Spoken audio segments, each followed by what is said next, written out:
ನಮಸ್ತೆ ಸ್ನೇಹಿತರೆ, think easy official ಚಾನಲ್ಗೆ ಎಲ್ಲರಿಗೂ ಸ್ವಾಗತ. ಇವತ್ತು ನಾವು ಮಾಡಿರುವ ರೆಸಿಪಿ ವೆಜಿಟೇಬಲ್ ಪಲಾವ್. ನಾನು ಹಿಂದಿನ ವಿಡಿಯೋದಲ್ಲಿ ವೆಜಿಟೇಬಲ್ ಪಲಾವ್ ಮಾಡಿದ್ದೆ, ಆದರೆ ಅದು ರೆಡ್ ಮಸಾಲ ಆಗಿತ್ತು. ಇವತ್ತು ಗ್ರೀನ್ ಮಸಾಲ. ಬನ್ನಿ ನೋಡೋಣ ಹೇಗೆ ಮಾಡೋದು. ನಾವು ತರಕಾರಿ ಪಲಾವ್ ಮಾಡೋದಕ್ಕೆ ಮೊದಲು ಗ್ಯಾಸ್ ಸ್ಟವ್ ಹತ್ತಿಸ್ಕೊಳ್ಬೇಕು. ಕುಕ್ಕರ್ನ ಇಟ್ಟು ಗ್ಯಾಸ್ ಸ್ಟವ್ ಹತ್ತಿಸ್ಕೊಂಡ ನಂತರ ನಾವು ಸ್ವಲ್ಪ ಎಣ್ಣೆ ಹಾಕಬೇಕು. ನೀವು ಯಾವ ಎಣ್ಣೆ ಬಳಸ್ತೀರೋ ಆ ಎಣ್ಣೆನ ಹಾಕಬೇಕು. ಆ ಎಣ್ಣೆ ಕಾದ ನಂತರ ನಾವು ಒಗ್ಗರಣೆಗೆ ಬೇಕಾಗಿರುವ ಸ್ವಲ್ಪ ಸೋಂಪು, ಬೇ ಲೀಫು, ಕರ್ಬೇವಿನ ಸೊಪ್ಪು ಮತ್ತು ಈರುಳ್ಳಿನ ನಾವು ಕುಕ್ಕರ್ಗೆ ಹಾಕಬೇಕು. ಎಣ್ಣೆ ಕಾದಿದ ನಂತರ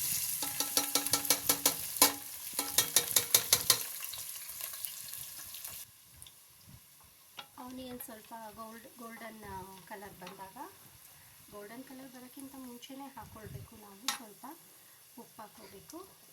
ಅದಾದಮೇಲೆ ಸ್ವಲ್ಪ ಅರಿಶಿನ ಹಾಕಿ ಮತ್ತು ಫ್ರೈ ಮಾಡೋಕ್ಕೆ ಒಂದು 5 ಮಿನಿಟ್ಸ್ ಬಿಡಬೇಕು. ಇವಾಗ ಸ್ವಲ್ಪ ಜಾಸ್ತಿ ಫ್ರೈ ಆಗುತ್ತೆ.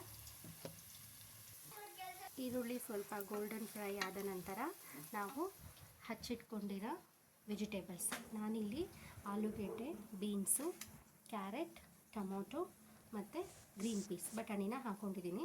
ಇಲ್ಲಿ ಆಲೂಗೆಡ್ಡೆ ಸ್ವಲ್ಪ ನಾನು ಜಾಸ್ತಿ ಹಾಕ್ಕೊಂಡಿದ್ದೀನಿ. ಯಾಕೆ ಅಂತಂದರೆ ನಮ್ಮ ಮನೇಲಿ ಮಕ್ಕಳಿಗೆ ಆಲೂಗೆಡ್ಡೆ ಇಷ್ಟ. ಸೊ ಹಾಗಾಗಿ ನಾನು ಆಲೂಗೆಡ್ಡೆನ ಜಾಸ್ತಿ ಹಾಕ್ಕೊಂಡಿದ್ದೀನಿ. ಆಪ್ಷನಲ್, ನಿಮಗೆ ಹೂಕೋಸು, ಎಲೆಕೋಸು, ಕ್ಯಾಪ್ಸಿಕಮ್ ಏನೇ ಬೇಕಾದರೂ ಆ ವೆಜಿಟೇಬಲ್ಸ್ನ ನೀವು ಹಾಕ್ಕೊಳ್ಬೋದು.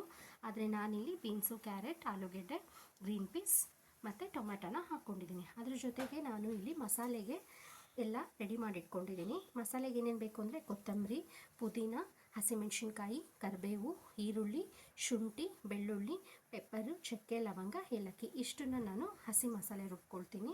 ಅದ್ರ ಜೊತೆಗೆ ಈಗ ಈರುಳ್ಳಿ ಏನು ಫ್ರೈ ಆಗಿದೆಯೋ ಗೋಲ್ಡನ್ ಬ್ರೌನ್ ಥರ, ಈಗ ನಾನು ಎಲ್ಲ ವೆಜಿಟೇಬಲ್ಸ್ನ ಹಾಕ್ಕೊಳ್ತೀನಿ.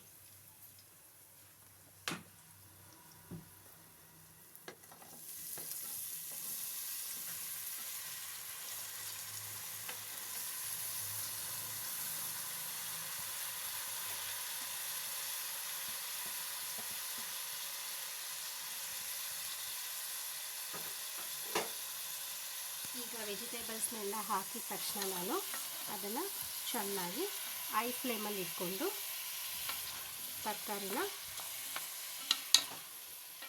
ಮಿಕ್ಸ್ ಮಾಡ್ಕೊತಾ ಇದ್ದೀನಿ. ತಕ್ಷಣ ಆ ತರಕಾರಿಗೆ ಎಷ್ಟು ಉಪ್ಪು ಬೇಕೋ ಅಷ್ಟನ್ನು ನಾನು ಹಾಕ್ಕೊತೀನಿ.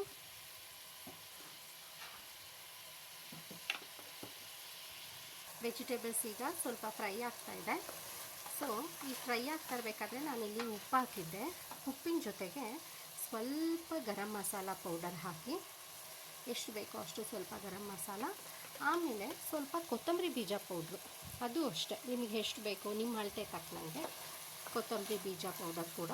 ನೀವು ಸಾಂಬಾರು ಪೌಡರ್ ಹಾಕ್ತೀರಾ. ಇಲ್ಲಿ ನಾನು ರೆಡ್ ಚಿಲ್ಲಿ ಪೌಡರ್ ಯೂಸ್ ಮಾಡ್ತಾಯಿಲ್ಲ, ಯಾಕಂದರೆ ನಾನು ಪ್ರೀವಿಯಸ್ ವೀಡಿಯೋದಲ್ಲಿ ನಾನು ರೆಡ್ ಕಲರ್ ಮಾಡಿರೋ ವೆಜಿಟೇಬಲ್ ಪಲಾವ್ನ ತೋರಿಸಿದ್ದೆ, ರೆಡ್ ಚಿಲ್ಲಿ ಪೌಡರ್ ಯೂಸ್ ಮಾಡಿರೋದು. ಬಟ್ ಈ ವಿಡಿಯೋದಲ್ಲಿ ನಾನು ಗ್ರೀನ್ ಕಲರ್ ವೆಜಿಟೇಬಲ್ ಪಲಾವ್ನ ಮಾಡ್ತಾಯಿದ್ದೀನಿ, ಅಂದರೆ ಕೊತ್ತಂಬರಿ ಅದೆಲ್ಲ ಹಾಕಿ.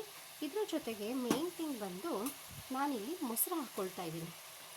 ಮೊಸರು ಅಷ್ಟೇ, ಹುಳಿ ಎಷ್ಟು ಬೇಕೋ ಅಷ್ಟು ಮೊಸರು ಹಾಕೋದ್ರಿಂದ ನಮಗೆ ಕನ್ಸಿಸ್ಟೆನ್ಸಿ ಚೆನ್ನಾಗಿ ಬರುತ್ತೆ ಮತ್ತು ರುಚಿ ಕೂಡ ಚೆನ್ನಾಗಿ ಬರುತ್ತೆ. ಸೊ ಇದನ್ನು ಚೆನ್ನಾಗಿ, ಮತ್ತು ಮಸಾಲೆ ಬೇಯೋದಕ್ಕೆ ಬೇಗ ಅನುಕೂಲ ಮಾಡಿಕೊಳ್ಳುತ್ತೆ ವೆಜಿಟೇಬಲ್ಸ್ ಕರ್ಡ್ ಹಾಕೋದ್ರಿಂದ. ಸೊ ಇದನ್ನು ಚೆನ್ನಾಗಿ ಫ್ರೈ ಮಾಡಿ ಲಿಡ್ಡನ್ನು ಕ್ಲೋಸ್ ಮಾಡಿ, ಅಷ್ಟೊತ್ತಿಗೆ ನಾನು ಮಸಾಲೆ ರುಬ್ಕೊಳ್ತೀನಿ. ಏನು ಮಸಾಲೆ ಜೋಡಿಸಿಟ್ಕೊಂಡಿದ್ನೋ ಆ ಮಸಾಲೆನ ರುಬ್ಕೊಳ್ತೀನಿ. ಈಗ ಸ್ವಲ್ಪ ಚೆನ್ನಾಗಿ ವೆಜಿಟೇಬಲ್ಸ್ ಎಲ್ಲ ಬೆಂದಿದೆ. ಸೊ ನಾನು ಗ್ರೈಂಡ್ ಮಾಡ್ಕೊಂಡಿರೋ ಕೊತ್ತಂಬರಿ, ಪುದೀನ, ಶುಂಠಿ, ಬೆಳ್ಳುಳ್ಳಿ ಪೇಸ್ಟೆಲ್ಲ ಇದಕ್ಕೆ ಹಾಕ್ತಾಯಿದ್ದೀನಿ. ಇದಕ್ಕೆ ಹಾಕಿ ಚೆನ್ನಾಗಿ ಕಲಿಸ್ಬೇಕು. ನಾವು ಚೆನ್ನಾಗಿ ಈ ಥರ ನಾವು ಮಿಕ್ಸ್ ಮಾಡಿಕೊಡ್ಬೇಕು. ಅದಾದಮೇಲೆ ನಾನು ನಿಂಬೆಹಣ್ಣು ತೊಗೊಂಡಿದ್ದೀನಿ. ಈ ನಿಂಬೆಹಣ್ಣು ಬೀಜ ಎಲ್ಲ ತೆಗೆದು ಇದನ್ನು ಚೆನ್ನಾಗಿ ಹಿಂಡ್ಕೋಬೇಕು. ನಿಂಬೆಹಣ್ಣು ಯಾಕೆ ಹಾಕ್ತಾಯಿದ್ದೀನಿ ಅಂತಂದರೆ ಸ್ವಲ್ಪ ಹುಳಿ ಅಂಶ ಇದ್ದರೆ ಚೆನ್ನಾಗಿರುತ್ತೆ. ಇಲ್ಲಿ ನಾನು ಟೊಮೊಟೊ ಹಾಕಿದ್ದೆ. ಆ ಟೊಮೊಟೊ ಬಂದು ಜಾಮ್ ಟೊಮೊಟೊ, ಹುಳಿ ಟೊಮೊಟೊ ಅಲ್ಲ. ಮೊಸರು ಕೂಡ ಅಷ್ಟೇನು ಹುಳಿ ಇರಲಿಲ್ಲ. ಈ ನಿಂಬೆಹಣ್ಣು ಹಾಕೋದ್ರಿಂದ ಸಿಟ್ರಿಕ್ ಆ್ಯಸಿಡ್ಡು ಒಳ್ಳೆಯದು. ಸೊ ನಾನು ನಿಂಬೆಹಣ್ಣು ಹಾಕ್ತಾಯಿದ್ದೀನಿ. ನಿಮ್ಮ ಹುಳಿಗೆ ಎಷ್ಟು ಟೇಸ್ಟ್ ತಕ್ಕನಂಗೆ ನೋಡಿ ನಿಂಬೆಹಣ್ಣು ಹಾಕಬೇಕು. ಆಮೇಲೆ ನಾವು ಈ ನಿಂಬೆಹಣ್ಣು ಹಾಕೋದ್ರಿಂದ ರೈಸ್ ಕೂಡ ನಮಗೆ ಉಡಿ ಉಡಿಯಾಗಿ ಸಿಗುತ್ತೆ. ನೋಡಿ ಇವಾಗ ಮಸಾಲೆ ಎಲ್ಲ ಚೆನ್ನಾಗಿ ಫ್ರೈ ಆಗಿದೆ, ಎಣ್ಣೆ ಎಲ್ಲ ಬಿಟ್ಕೊಂಡಿದೆ, ಹಸಿ ವಾಸನೆ ಕೂಡ ಹೋಗಿದೆ. ಆವಾಗ ನಾವು ಪಕ್ಕದಲ್ಲಿ ಅಕ್ಕಿನ ನೆನೆಸ್ಕೊಂಡಿದ್ದೆ. ಒಂದು 10 to 15 ಮಿನಿಟ್ಸ್ ನೆನೆಸ್ಕೊಂಡ್ರೆ ಸಾಕು, ಅಕ್ಕಿ ಉದ್ರುದ್ರಾಗಿ ಬರುತ್ತೆ.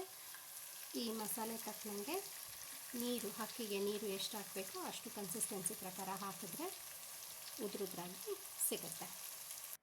ಈಗ ನಾನು ಅದಕ್ಕೆ ಅಕ್ಕಿ ಸಮೇತ ನೀರು ಹಾಕಿದ್ದೀನಿ. ಸೊ ಇದು ಕುದಿಯೋಕ್ಕೆ ಬಂದಾಗ ಸ್ವಲ್ಪ ರುಚಿ ನೋಡಿ, ಉಪ್ಪಿದ್ರೆ ಉಪ್ಪು ಎಷ್ಟು ಬೇಕು ಉಪ್ಪು ಹಾಕ್ಕೊಂಡು, ಹುಳಿ ಅಥವಾ ಎಷ್ಟು ಬೇಕು ಅಂತ ಅಂದರೆ ನಿಂಬೆಹಣ್ಣಿನ ರಸ ಹಿಂಡಿದ್ರೆ ಆಮೇಲೆ ಕ್ಲೋಸ್ ಮಾಡಿ 2 ವಿಷಲ್ ಹೊಡ್ಸಿದ್ರೆ ರುಚಿಯಾದ ಪಲಾವ್ ಸಿದ್ಧ ಆಗುತ್ತೆ. ನಾನಿವಾಗ ಕುಕ್ಕರ್ನ ಲಿಡ್ಡು ಕ್ಲೋಸ್ ಮಾಡಿಟ್ಟಿದ್ದೀನಿ. ಇದು 2 ವಿಷಲ್ಸ್ ಆದಮೇಲೆ ಆಫ್ ಮಾಡಿ ಸ್ವಲ್ಪ ಕೂಲ್ ಡೌನ್ ಮಾಡಿ ಇಡ್ತೀವಿ.